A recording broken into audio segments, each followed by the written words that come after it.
Well, I'll go first. I'll say for me, you just pointed at me, Kyle. Oh shoot, my bad, dude. Go ahead. No, go you ahead. already started. Are you sure? Well, you already started. All right, I quit. You guys are fighting again. No, I'm joking. I like how he's like, I'll go first. I'm in the middle. Mr. Middleman wants to go first. Yeah. Rooster. Billy and I have locked eyes for the last 45 seconds. I know it's hard for me to be like, Well, I don't know if you know, there's these listeners. There's 2 cameras now. If you couldn't figure it out from the angle, so I'm not surprised that Kyle's not like, try to get in your camera. Yeah. Oh, let me hear it. Yeah. This is why we kick Billy off the show, because he's always dogging on me. That's funny. You make it really hard to do. It's true. But Mark, so let me ask you that question. No, I'm uncomfortable now. You're uncomfortable now? Okay. Sorry. No, go ahead, dude. Go. Actually, go. I don't want to go first now. Hey, everyone. Have you ever wondered how this podcast got started and how we got to do what we're doing? Our career paths that we chose in law enforcement and what it's like to actually be on the front lines of a protest. We're going to cover all that on today's episode. This is the Shots Fired podcast. I'm Kyle Schoberg.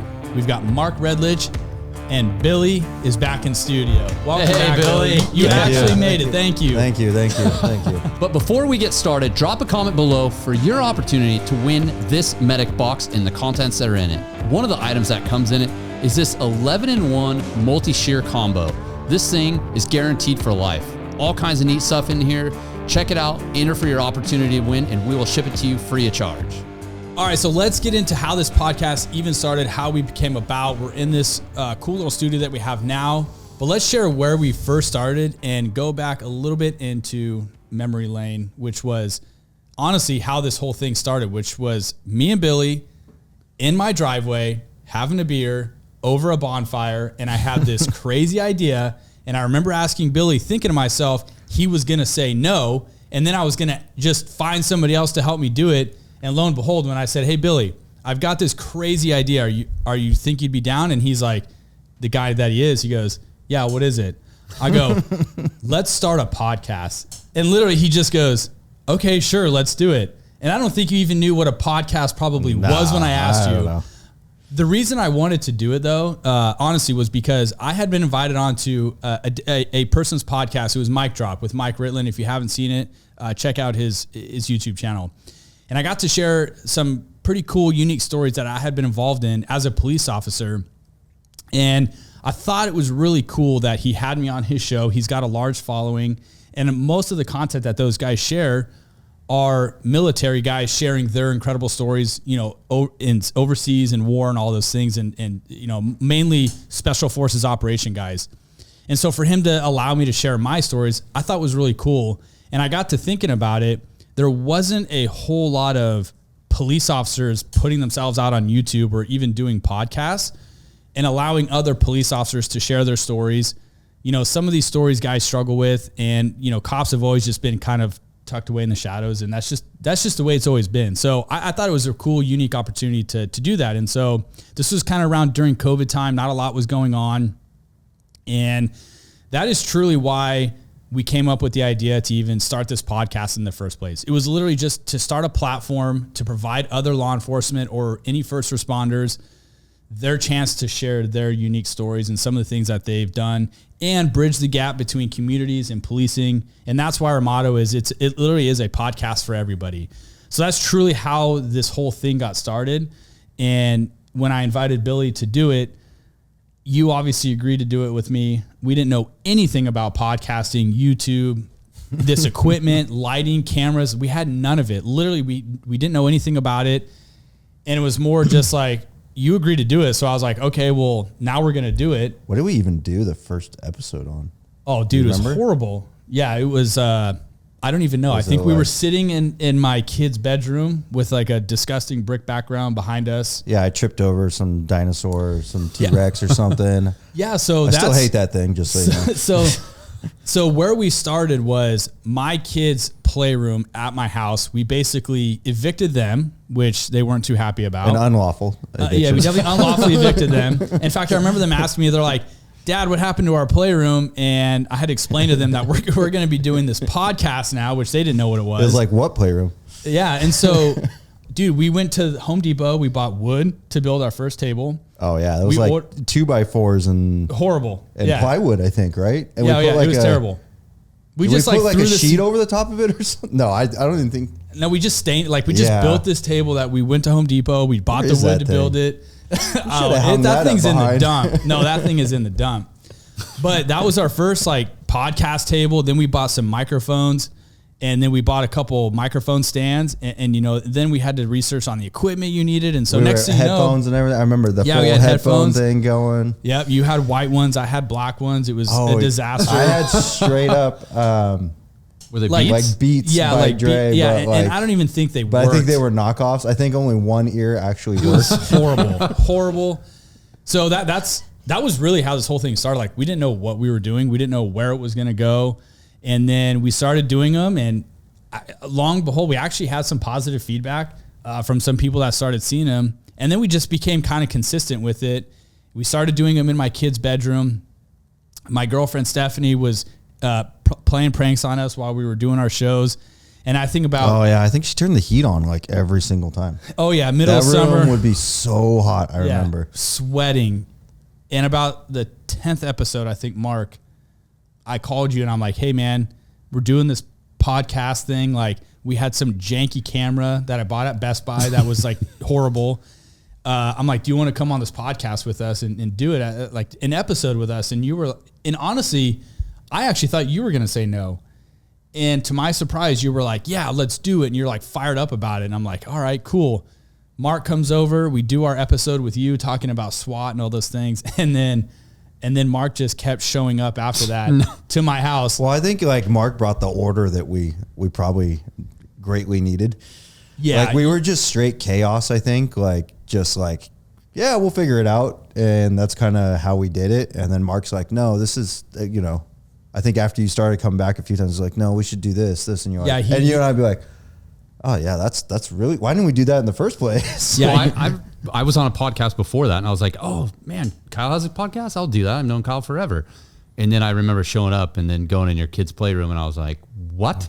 Like, this is not what I expected. And your kids are like all crying because we did a good job of hiding it though, that it was literally no one had any idea that it was in my kids' play. And the room that we had to operate in was so minimal, like to even sit in our chairs to like do it was like we're crammed in there. I remember I had to climb under the table to get to the chair. To take a bathroom break, you're like, I don't want to go to the bathroom, but I have to go so bad because you can't get out. It was almost like surveillance peas in the bottle. It was pretty aimlessly just like trying to figure it out as we went. And it was a lot of watching YouTube videos. I mean, I had to buy like a nice computer to then start to like edit these, and then learning how to edit. I didn't know how to edit. So learning the editing piece. No, I don't either. Yeah, it's all right, guys. I figured it out for us, but learning how to do that, dabbling into just hours of YouTube videos on, how to do all of this and make it all come together. And here we are today, with our own studio. And I think we've done a pretty good job of building this podcast up. And it's really cool now when we go out of town or we go teach classes, just people coming up to us that recognize us. We go out in public, people recognize us and come up to us. And I think it's really cool where we've gone with this. And I think we've helped out a lot of people. We've really built our social media with this platform and giving people the voice and doing what we intended to do. We've stayed true to our mission, and we're going to keep doing it and keep growing it. And I just, we often have been getting asked lately, like, how did this even come about? And that truly is what it is. It was just, it was just an idea of like garage beers and in a bonfire. Bad decisions or good decisions, depending on how you look at it.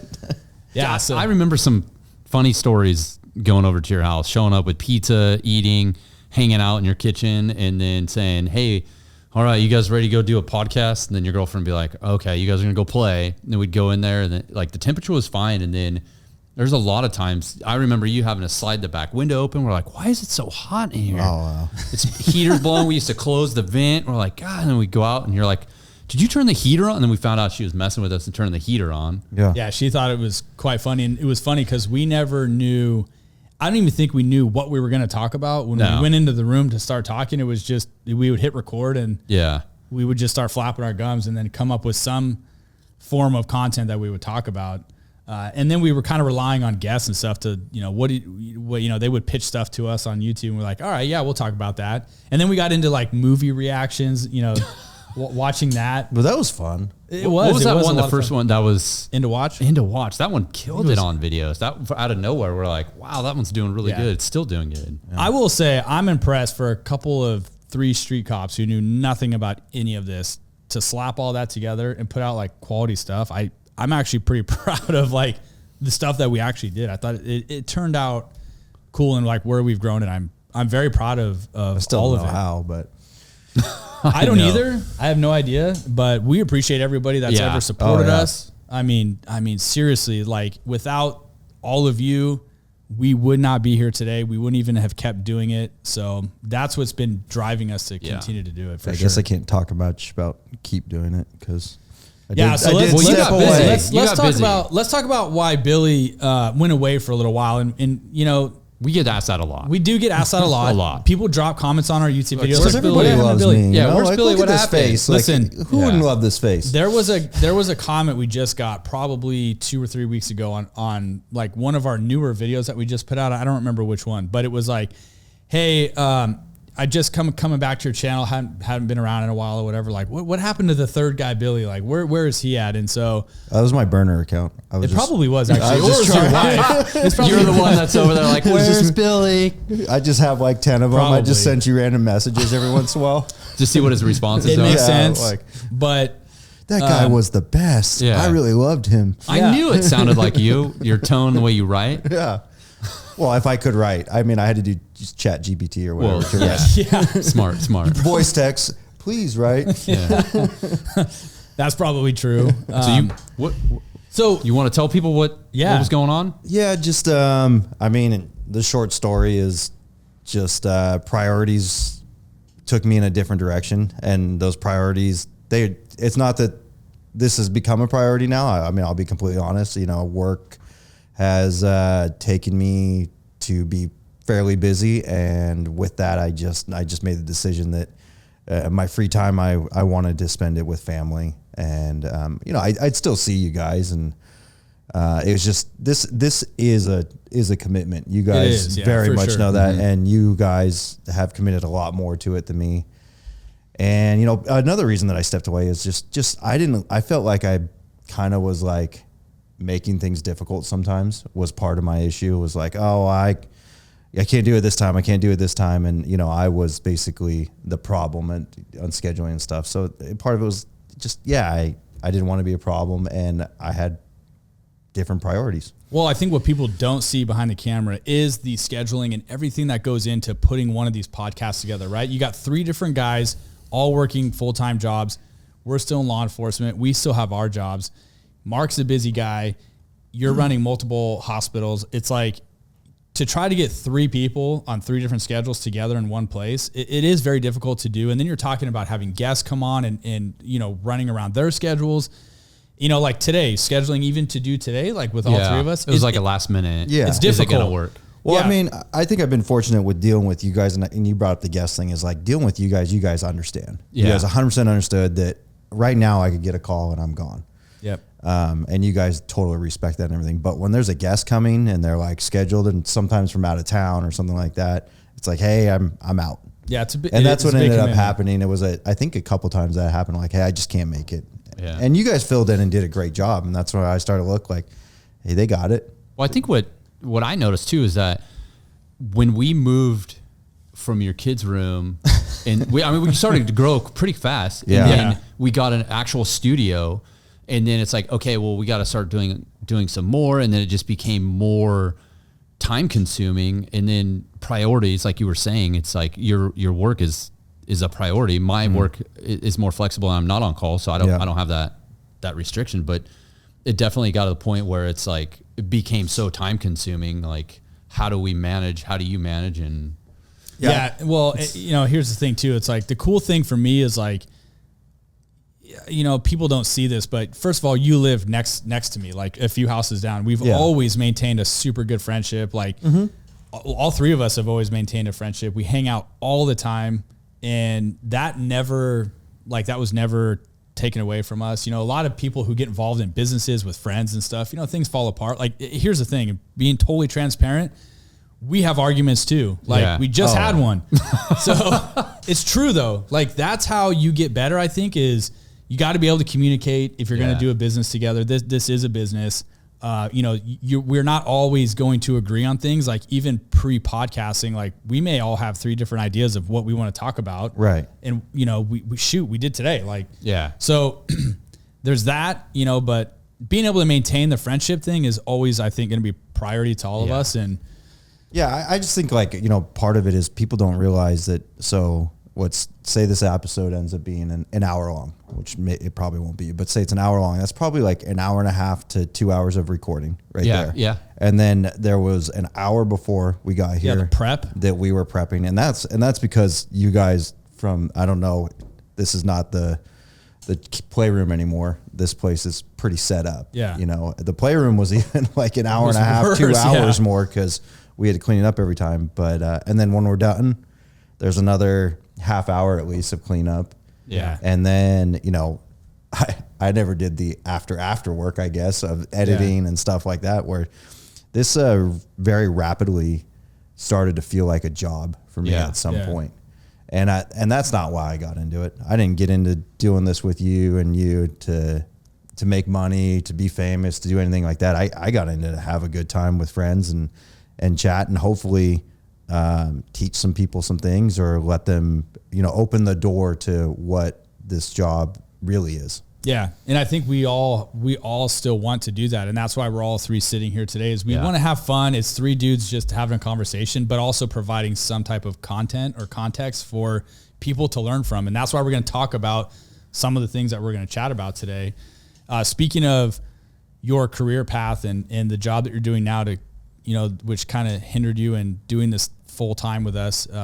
You know, you are a busy guy, and you asked me the other day, we were actually hanging out, having a beer with each other, and you were like, hey, do you think your career chose you, or did you choose your career? And that's actually a pretty good question. I don't think I've ever actually been asked that before. Yeah. And I think, like, I mean, you could even talk about, did your career as a law enforcement officer choose you, or did you choose it? I mean, that's a whole nother thing. I do always say that law enforcement is a calling. If you're just in it for the money and for the retirement, maybe the retirement's pretty good, but the money can be really shitty. Yeah, and depending on where you work. Depending on where you work.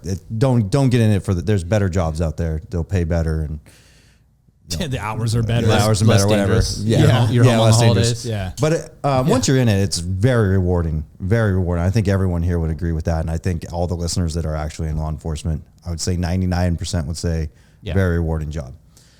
But, like, there's so many different paths, especially you and I working for larger agencies, and you're smaller, so you were kind of limited, I think, on those.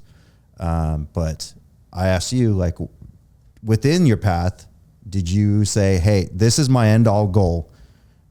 This is what I want to do. This is what I'm going to do. And from day one, was that the same goal?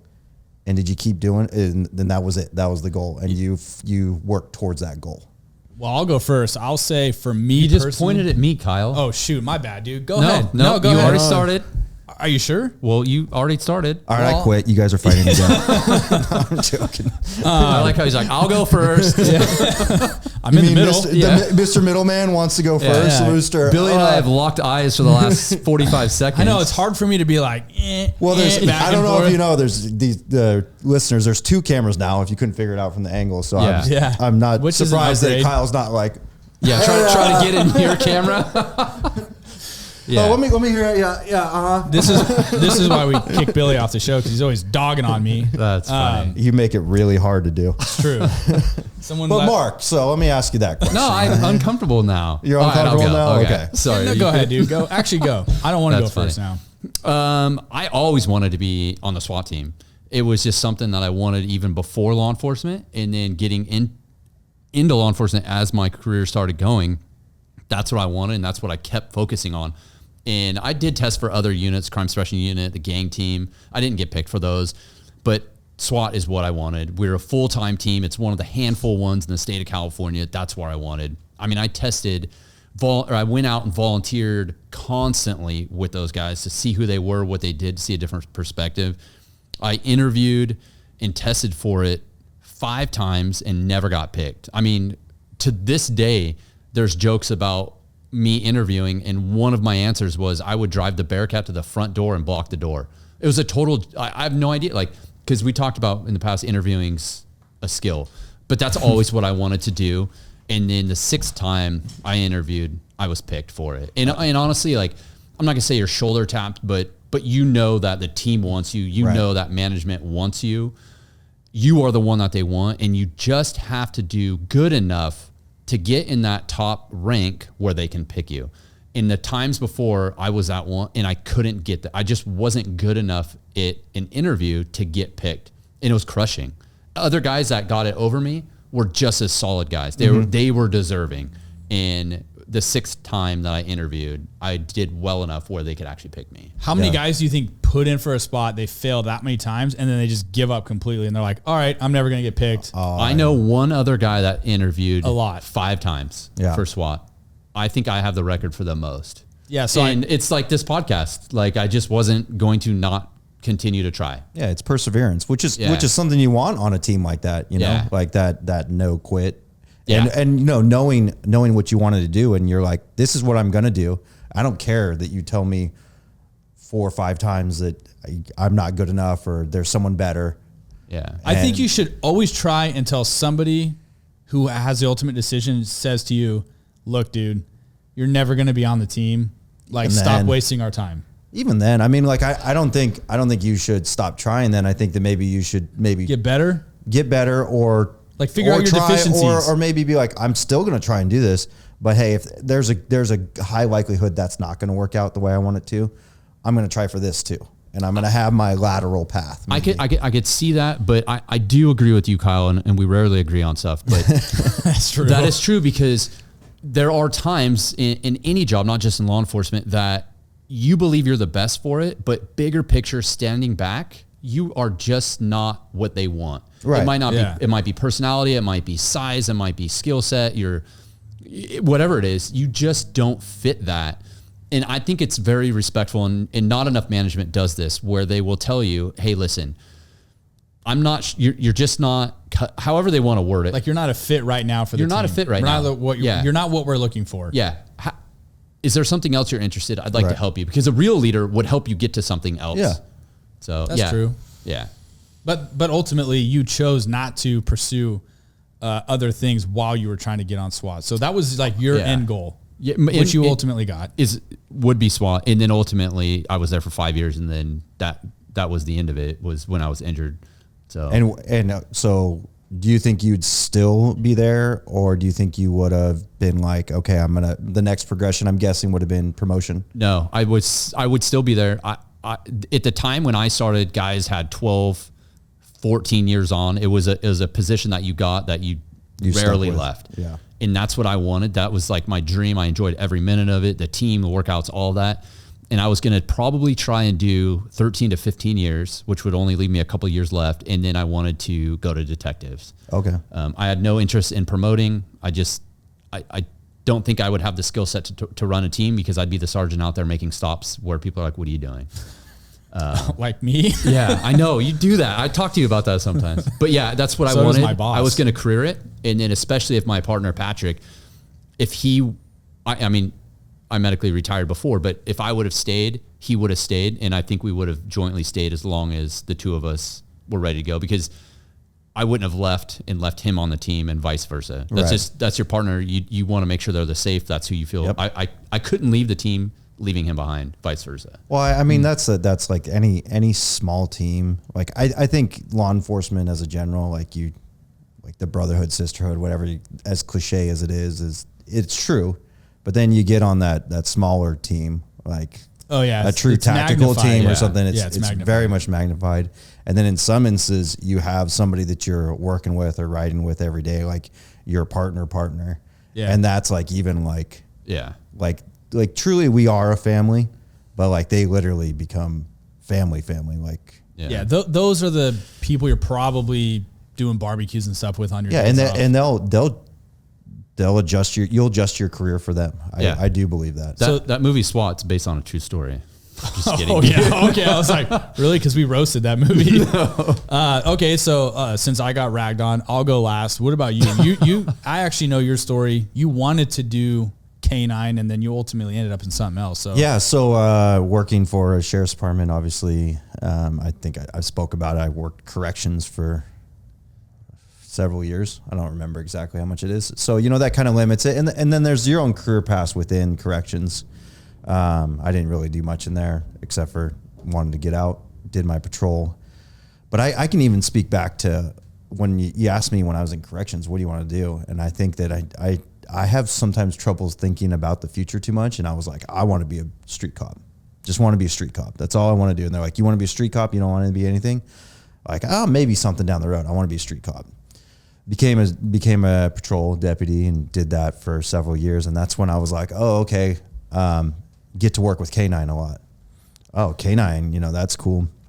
I like those guys, respected. Usually for us, they're kind of, the veterans and, they're people you go to for answers, usually before or even after you've gone to your sergeant. Sometimes they have a different view. So I really looked up to them, and that's what I was like, I want to do that. I also like the investigation side. I like the street crimes kind of thing. I never had any desire to be detective, I guess, if you want to call it. Like an after the fact investigations. That was never, I like the proactivity stuff. So with that, I was like, I like gangs too, our gang suppression unit or gang investigations. So I put in for K9, and I actually didn't have the minimum to put in for it. But I was like, the list sometimes is good for a certain amount of time where maybe there was someone else who was going to leave and I could fall in. By minimum, just so everybody gets it, like the standards, the qualifications. Qualification standards. Like I didn't so have not standards like you're not good enough. It's the time. Well, clearly that was time. The case. Yeah. Time. But yeah, I was. You didn't meet the minimum qualifications. Clearly, yeah, I'm just not good enough at my job. Billy's like, I colored outside the lines. I colored outside the lines, I think is what it was. Give me dog. You had to have a certain amount of time. I love dog. I like dog. I pet dog. So I tested, and clearly I didn't get it because I didn't meet the standards, which is fine. I knew it going into it, but I wanted to, and that's another question that we can even bring up. Like, I talked to the actual K9 supervisor, like, hey, I don't want to waste your guys' time because I knew that I didn't meet the minimum qualifications, and they gave me the blessing to do it, which was great because I learned a lot from it. Where I was like, the next time when I do it, I'm going to be like, oh, I know the process now. I'm good. But in the meantime, I got so the gang investigations asked me, or didn't ask me, had a opportunity, and they put out we call them blue sheets, or they put out a interdepartment like application. Yeah. Put in for it and interviewed, and was like, and it's actually one of the best interviews I probably did because the stress wasn't as much there, because I was like, if I don't get this, I still want to do the K9 thing. Yeah. But I ended up getting it, and that's when I kind of was like, well, K9's done. And then just kept learning more about this job. That's what I think that for me, I always, again, I can't think of the future too much. I don't know what I want to do for the full rest of my career. But I definitely had the opportunity to go in these different paths, and I got the opportunity to go after things that I wanted to, because I was like looking around and I didn't know I wanted to do them. My current job that I'm on right now, I don't think I even knew existed. Yeah, that's true. A lot of people probably don't. Yeah, I didn't even know it existed. And then when I did know it existed, it was like, it's like, oh, well, you're not going there. That's one of those, it was highly sought after. And I was like, well, I'm not going there, but that would be a cool job. So I didn't even really try to do it. That's a nice compliment, though, because now you are in that spot. You're in that spot. Yeah. To look at that position and be like, idolize that, and then now you're at that spot. That's a huge compliment. Yeah. And I think that when I went to I think that if you ask me my goals from a year after patrol, because I think that's when I started to think about my goals. Because there was a time where I was like, I want to do the SWAT route. There was definitely that time because I had friends that were doing it, and I was like, oh, that's awesome. I think that at that point it was canine, gangs, narcotics, and that was it. That's all I could think of. And I got the opportunity to do 2 of the 3. And it was that order too, because for us, patrol is like a field thing, and the detectives is a whole nother division. So that while I do see it as a lateral movement going back to canine, it was kind of, some people are like, well, you're leaving a whole division to go back to patrol. That's the way it was looked at. Yeah. Yeah. So it was like, once you took that step to detectives, there's no, You generally don't. you generally don't. It was back to definitely, patrol. I could have done it, but you don't. That's not something that, Yeah. that Shout people out to know. all your canine guys at your department, because we're friends with a bunch of them. So and we're going to get some of them on this show. Yeah. Jeb. Your beard looks really, really good, Billy. And you wouldn't have been able to have been afforded the opportunity to grow that luxurious thing out had you not gone the route that you did. So be thankful for that. Yeah. Oh yeah. So gangs, Oh, yeah. narcotics, then major narcotics. No, gangs, then narcotics. It's Okay. just, it's major narcotics for us. And then And the spot that you're in now. Yeah, our fugitive team. I think the reason we're having this conversation is like, there's a lot of people who question themselves in this career. Like, I'm being shoulder tapped for this. I really want to do this. This other spot opened up. Some people have the notion you should just do everything or apply for everything in law enforcement and get a taste of all of it. I mean, the argument That's is totally do you- fine. It's do you what are your pass up- personal. Do you pass Yeah. up a good situation Exactly. or not? I don't even know if it's an argument. Okay, so for me, It is 100% it could because be. I think that, just Mark and I are different. Like Mark said, I want to do SWAT. I didn't know what I wanted to do necessarily, but the one thing I did know I wanted to do, I didn't do. Yeah. Well, so for me, I'm probably probably more leaning towards like what you did. I found out very early on that I wanted to do canine, and I just started working with them a lot, going to trainings. Like I was devoting all of my free time, volunteering my time for 3 years. Yeah, and that's to try to get on that team. That's an important point. Is you brought up you volunteered for SWAT, you volunteered with K9. I volunteered with K9. And where'd you get bit? What's that? Where'd you get bit? Personal area. That was awesome. Where'd you get bit? What's that? Oh well. Yeah, so I I really gotta take this. Yeah, you got a call. I really wanted to do canine, and I was like, I was so dead set on that. Like, I was afforded the opportunity to test for like our SIU team, street crimes, all that, and was shoulder tapped by the supervisor at the time to put in for it, because I was like, man, I was super proactive out on the streets. Like, I was getting after it, and so it would have been perfect for that spot, but I thought about it for a night. I was like, dude, let me sleep on it for a little bit. And I slept on it, and I just kept circling back to like, I just wanted to be a canine handler. And I felt like if I went that direction, I knew that that's what was going to happen. Same thing that happened to me. Same thing that happened to you. So I held out on it. I was like, dude, I called the sergeant. I was like, thank you so much for offering me this. Like, I hope it's not career suicide. I'm going to not put in for it. I'm going to hold out for canine. And you guys know, and canine is like a different beast because you don't know when those spots are going to open. Oh yeah. Very Like, rare. It is rare. So I guess depending on where you work, so for us, it's rare. So it just worked out for me that 6 months after I had that phone call conversation with him, a canine spot opened up. Yeah. Now it's like, well, dude, one position, you're going to get multiple guys putting in, but I'm like, man, I've been like going out for 3 years. My other buddy was going out too. And then you guys know when a spot opens up, guys start going out to training. Yeah, like all that's of a when they sudden start they're going out. interested. Yeah. And it was like, I'm like, no way, I'm getting it. Yeah. And I was like 26 at the time. I was still pretty young, and I put in for it and I didn't get it. And I swear to you, I will never forget this.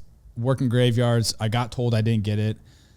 I was pretty mortified. And the other guy that didn't get it was my good friend he's a handler now, but he also didn't get it. It was another guy that just showed up, right? I know. I remember. You Okay, telling so that. Yeah. I'll say this in front of everybody watching this right now. Like, I drove home, and dude, like, I got teary eyed. I was devastated that I didn't get it. I had put everything into it. And I was scheduled to go to a city function that very next morning, and I was supposed to catch for the K9 team because the K9 guys were going to be at the city function. City managers there, council, the chief, like everybody's there, right? It was a big event. And I showed up that very next morning on like 2 hours of sleep to catch the dogs. Everybody was like, wow, you showed up? Like, they were shocked.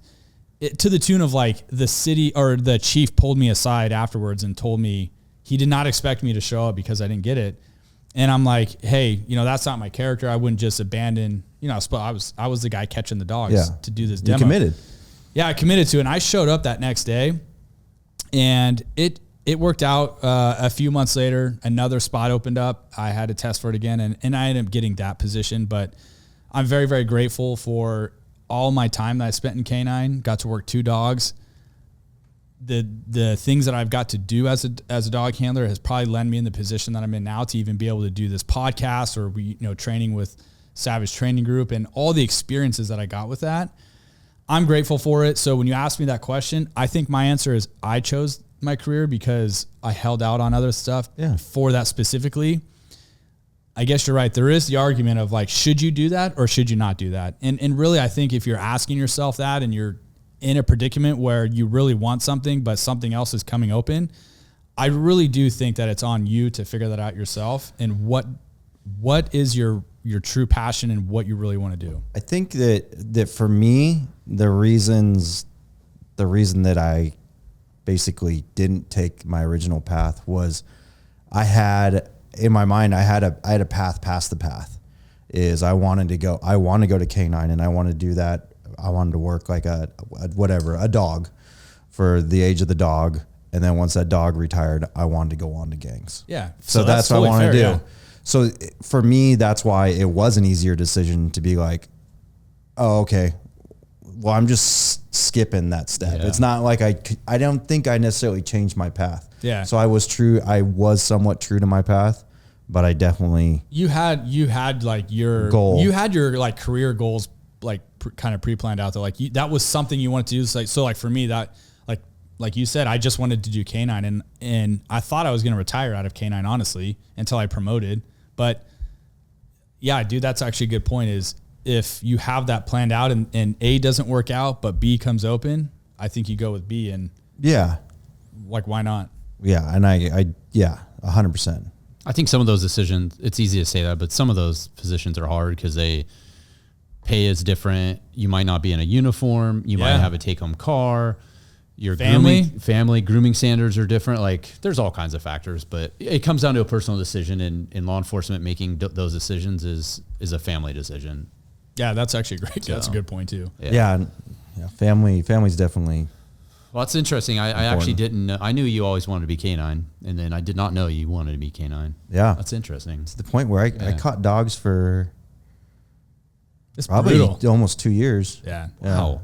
Yeah. I do at least over a year. I will say this. I will say if you're interested in doing an assignment like that, where like SWAT, K9, where you actually have the ability to go out to like these trainings, I would highly suggest go out to the trainings. Yeah. Do what you can to make it work. You may not get paid for it. Oh, well, you volunteer your time and put in the work.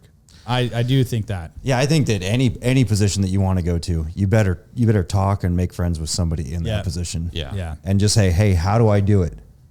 Simple as that. Yeah. And they're going to tell you the path because it's different for all those positions. K9 and SWAT is heavy on the volunteers.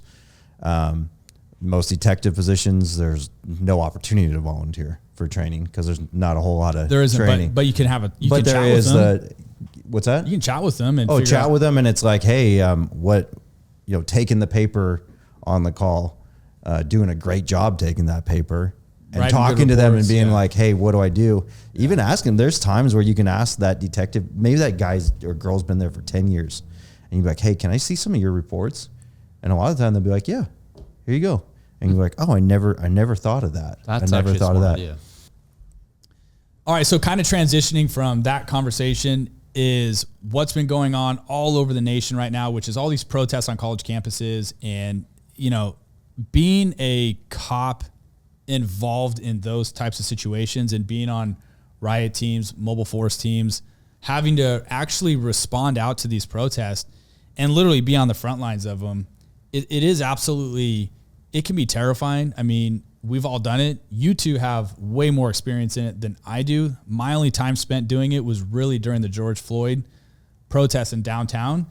And I can touch a little bit on that because that was, I mean, I've never experienced anything like that as a cop, ever. And I think you and I were talking the other day about, you know, being on the front lines of that and having these people like inches from your face screaming at you. In any other ordinary situation, we would never allow. But in these types of situations, we allow it, and it's incredibly uncomfortable as a police officer to be put in that position. But I'm going to let you guys touch on it because you were on your mobile field force team. Mark, you also did a lot of it. Yeah. So I'll let you guys touch on that. But it is a pretty interesting conversation. I think the thing about protests is that, and we're talking about being an officer on a protest or working a protest. This is not political. It's not one side or the other. Your responsibility as a police officer during those protests is to protect property and life. And at certain times you are called in to do that. And I think that's the part that a lot of people don't see. The media portrays as law enforcement battling against a group, whatever that group is. But the reality is that's what the media shows. But what we're talking about is like our experiences working those lines and working. I'm probably near 100 at least protests on a full-time SWAT team. Our job was the arresting team, but you're put in those positions and you have to go between and make arrests or push people back. And you're right. It is very stressful. You would never allow someone more than 30 feet from you with a baseball bat in a protest. They're 4 feet from you. In any other circumstance, that would never happen. That's scary. It's stressful. You can't do any independent action because you doing something triggers the crowd to do something in response, which puts everybody at harm. That's why generally you see officers standing and have no emotion because you're trained and you're told in working. I know you've worked in Billy. When you have people standing in front of you, all they do is pick at you. They look at your eyes, they make fun of your eyes. They start trying to get a reaction, and then you look away from them, and then now they got you. And they look at your duty belt, and they start nitpicking stuff, and your keepers are sideways, or you have a different keychain, or why is your shirt different, or your shirt's not tucked in, or you're heavy set. And they start picking, and you're like, oh my God. And you're like, everything. I mean, I mean, you name it, they'll pick on it. And that's where like uniform becomes important. You definitely want to be, have your stuff together and everyone the same because the individual gets picked out. Don't be different. Yeah. I don't want to have a beard out there. I'll tell you that much. No. And you don't want to be, well, why do you have a beard? Oh, look at you, whatever it is. You think you're special, you're more. Yeah, exactly. And one of the other things that's interesting about protests is that it's not all going out there in helmets and swinging a baton or making arrests. There's oftentimes, I worked in the city of Sacramento. It's the capital of the state. There was coordinated events of protesters, and they would be protesting a cause that they felt strongly about. They would contact the police department and they'd say, we are protesting at this intersection at this time. We'd like to communicate with the police department. The police department say, well, this is what we want. They meet, and they already at times provide information of the people that are willing to be arrested. So you see the protesters, they go out in the street at a certain time, they sit down, they block traffic, police responds. It's a coordinated response. It looks choreographed because for the most part it is. You give the admonishments, you allow them plenty of time to leave. They don't leave. Certain people get up and leave because they don't want to get arrested. The ones that have volunteered to be arrested remain. You give them the admonishments. No independent action on the line. Like our SWAT team would move in. Our sergeant would designate certain people to make an arrest. Then you go into your formation. You go out. You go up to that person. You give them the exact admonishment. You let them know that if they don't leave, they're going to be under arrest.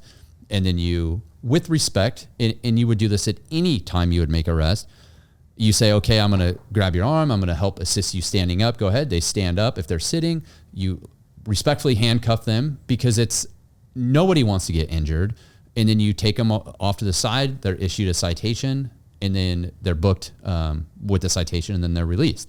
So a lot of the protests are actually choreographed, which people don't really know, but the media looks at it as like, oh my gosh, this is chaos. So some of those are interesting. Well, there's some videos going around of these college campuses where, you know, it doesn't look like some of it's choreographed, where some of these folks are like literally out of control, throwing themselves on the ground. Like cops are trying to get them out of there. I'm sure they're putting on a show, which obviously the media is going to grab that and put that all over the internet. But I guess that's pretty interesting. I never heard of it that way, where like some of these things are so organized where like they literally have people volunteering to get arrested 100% for their cause. Well, I mean, that's an instance of basically a protest where they're peaceful for the most part. They're still they end up breaking the law by not leaving when being told to. Yeah, when, you know, the lawful order to. There is the other side of it, which is more what you're talking, is the active aggressors, where, you know, they're showing up and they're like, it's the people that are yelling at you, you know, that we've been on those front lines and they're picking on you, but now they're taking the next level. They're throwing something. Bricks, water bottles. They're pushing, they're doing stuff like that. Yeah. Whereas I've been involved with both situations too, where it's just like, okay, well, you've asked you to leave, given you ample amount of time. You guys are causing a disturbance where you're unlawfully blocking a road or something like that. And our goal then is just, hey, we have to preserve peace, and peace is, you know, letting things continue. So we take that and take care of that. And then the other is where it's directed towards you, like straight up, I want to hurt you. Yeah.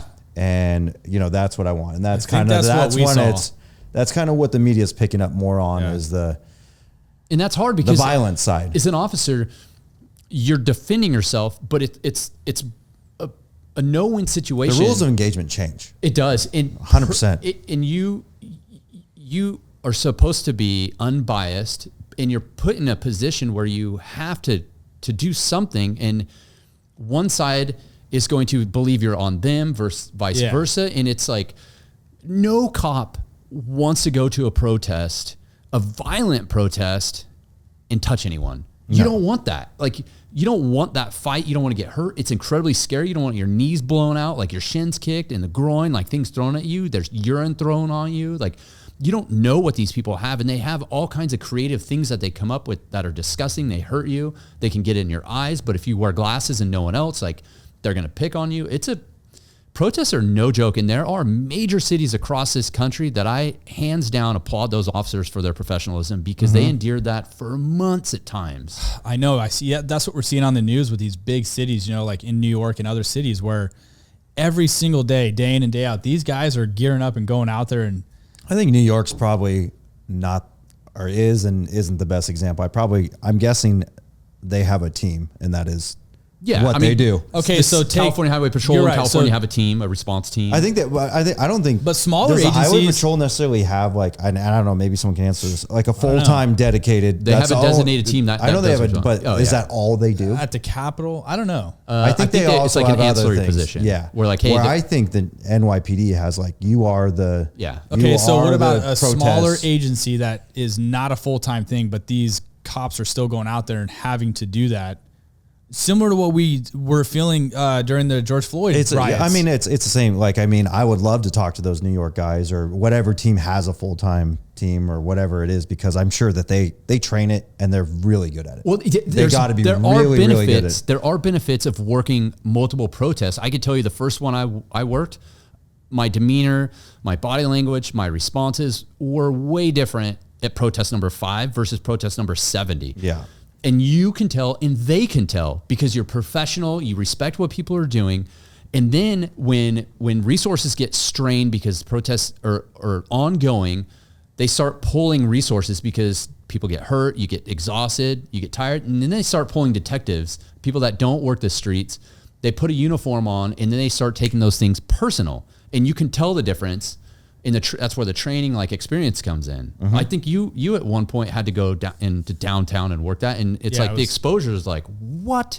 Yeah, I mean, well, and during those, it was like those people had a serious grind against you and name calling and throwing stuff at you. Like they did, I felt like at times they wanted to hurt you. Oh yeah. And when you're surrounded by thousands of people, you're way outnumbered. And I mean, if they really wanted to, they would absolutely overrun you. Oh yeah. And that 100%. I think to me was the scary part of, holy shit, at any second, this could go really bad. And because I'm wearing this uniform, I'm in a lot of trouble.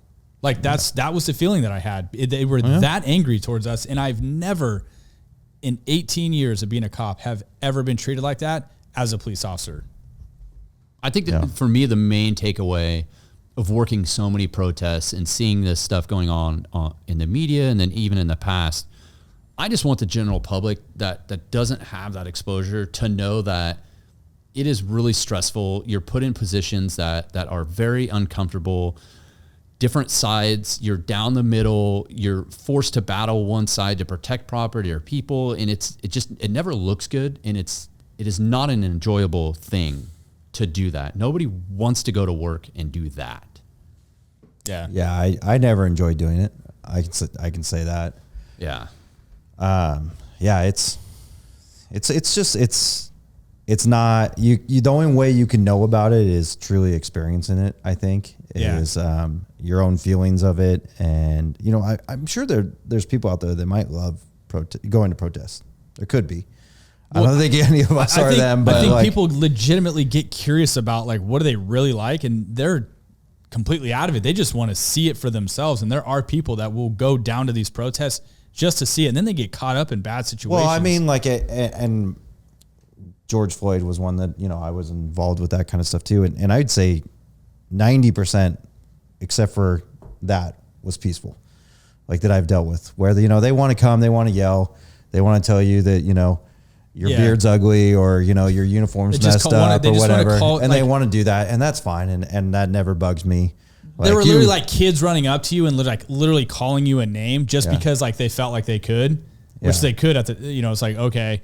But people were jumping on the bandwagon of like, oh, I'm going to run down to this cop and call him a fucking, some bad word or whatever. It's like, oh, cool. And then that switch flipped. And when that happens, you're like, oh, and you can feel it. You really can feel it and see it. Well, and I was like, oh, this is changing. So what I felt like for that was you had in daytime, you did have legitimate people who wanted to voice their opinion and cause and all that. Fine. Totally well within your First Amendment rights. And they were law abiding people. They were not breaking the rules. It was really when I think the sun was going down and then it was like these organized criminal people were coming out and completely abusing the situation and were actively looking to commit crime.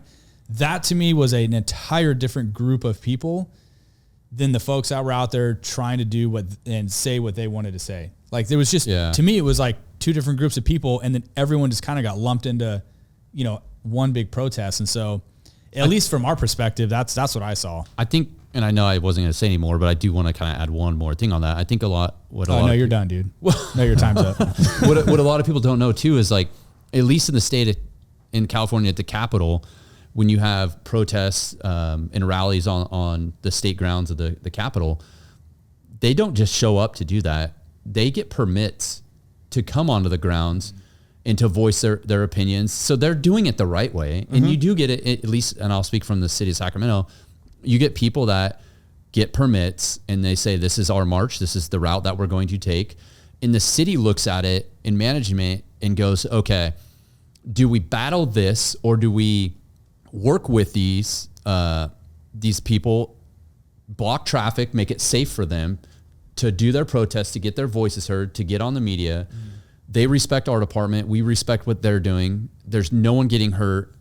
And after their 2-hour rally, there's no conflict. But what happens when that rally and you say they respect you when it is literally an anti-law enforcement rally and then they don't have permits and they don't have it and you're still doing the same thing. You're still closing roads. And that's because that's the new reality, I think, is that they're not organized like they were. And it's not like, hey, we're going to do this. This is the path that we're going to take. And it's over plastic use and something. I don't know. It's, hey, we hate you and we don't want you guys to do anything, but we need you there so that we don't get ran over. Yeah. But then we also want you there because how am I going to yell at you if you're not there? Yeah, I think that's the hard part of being an officer that works a protest. Yeah. And you know what? Law enforcement still shows up. They still provide that security and we still have a job to do. They do. But I think that if you're an organizer of law enforcement for these things, you have to look at it as what are you going to do? Sometimes not doing, hey, we're going to show up into this parking lot and, it's a closed parking lot. We're not hindering any business and we want to protest anti-law enforcement. Like, okay. And that's, I'd say, cool, high five. And there's no point in law enforcement showing up because I remember working out for something like that. Yeah. I remember working. Well, this has been a really good conversation. I love sitting down at the table and just shooting the shit with you guys. It's always a good time. Glad you made it back in with us. Hopefully you can pop in more. Yeah, I hope so too. I hope to be able to do this. And if you flake, don't worry, dude. We're used to it. It's not if, it's when. Yeah, that's true. Yeah. I do remember Billy was sitting where you were, Kyle, and right before we start recording, you're like, get out of my seat. Yeah. Oh, dude, we need a I'm the middleman. right here, dude. Yeah. You could be you're the third wheel. Yeah, it's like he needs that king's chair with the gold. Yeah. And, all kinds of the throne. No, we can't do that. It's just going to keep growing. I just want to say, this was great, Billy. Yeah, no, this has been a ton of fun, you guys. If you want more of this content, make sure you drop a comment in the video below. And you guys will automatically be entered a chance to win this medic box. It is full of cool stuff. Chest seals, gauze. Oh, there goes our cup. Go figure it was Billy. Yeah. And these 11 tools in one multi-shears. Easily folds up, fits in your pocket. Drop a comment, guys. This stuff is pretty cool, and we want to be able to give it to you. So let's wrap it up. Thank you again. Yeah, thank you guys for letting me come back. Yeah. Always, dude. Be safe and be smart. We'll catch you guys on the next episode. Later.